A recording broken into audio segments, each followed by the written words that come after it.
here back in my hometown, spending time with the people I love. And I enjoy coming here. But I'll be honest, I love going home too. So I'm just grateful to have two of these places. And there's no such thing as a self-made man.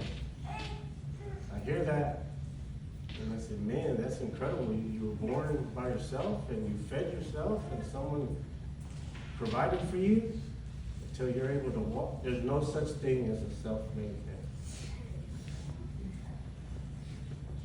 The family helps you. Extended family will help you. But most of all, there's a God that's looking to help you. And I'm thankful for that. I'm going to quickly talk about these 5 lasting memories of my dad.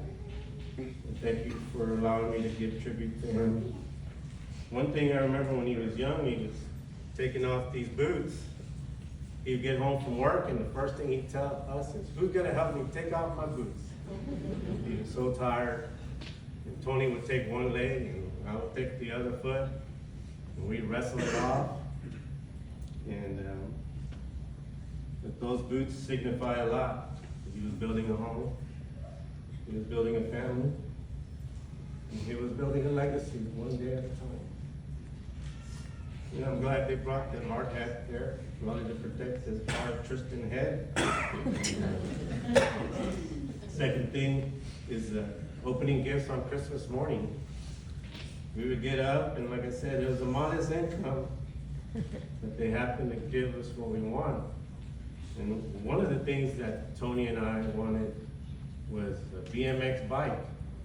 They were like $250 to $300. I know, because Jesse Ortiz had a PK Ripper.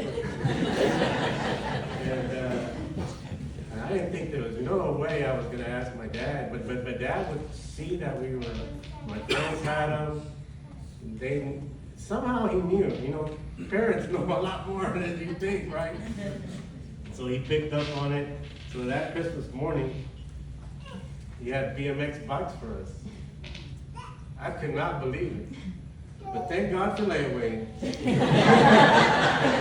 And thank God for a dad that was paying attention, even when I didn't know he was paying attention. But I remember that my dad did that for us. Eliana expects a BMX bike every Christmas. And we do our best to do that for her. Third thing is, I played basketball in high school, and believe it or not, I weighed like 150, I think. I don't even know. But anyways, on the final home game as a senior, what they'll do is they have senior night, and your parents walk you to the middle of the court. They take pictures, and then you kind of, they go on their way. But I talked to my mom. I said, Mom, it's going to be senior night. And she says, okay, okay.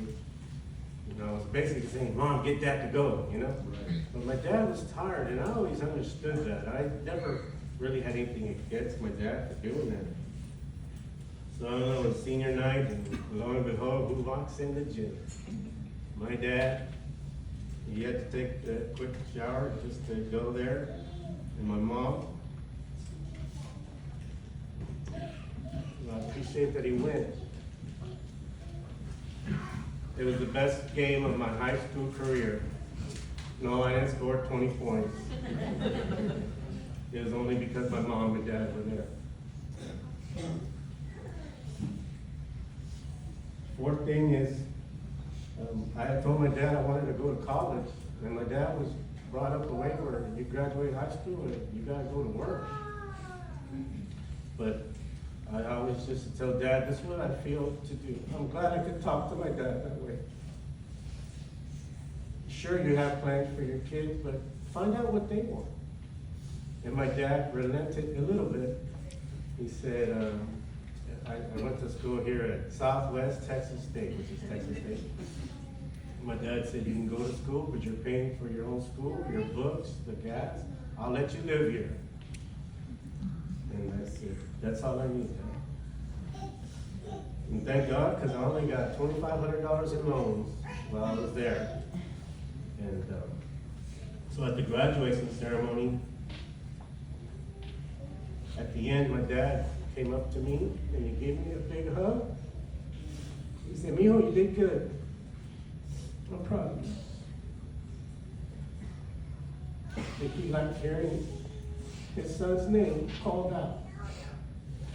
And his way of saying, "I'll be there to support you no matter what you do."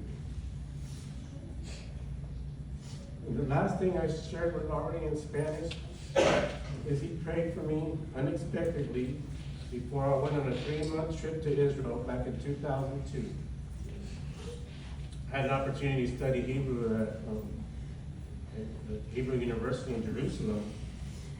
And at the same time, I had contact with the missionary there, and I was supposed to help Robert McFarland when I was there.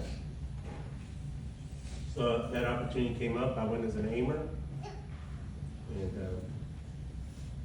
it was such a good trip that I was looking forward to. And before I had to fly, I had to convince my dad to go. He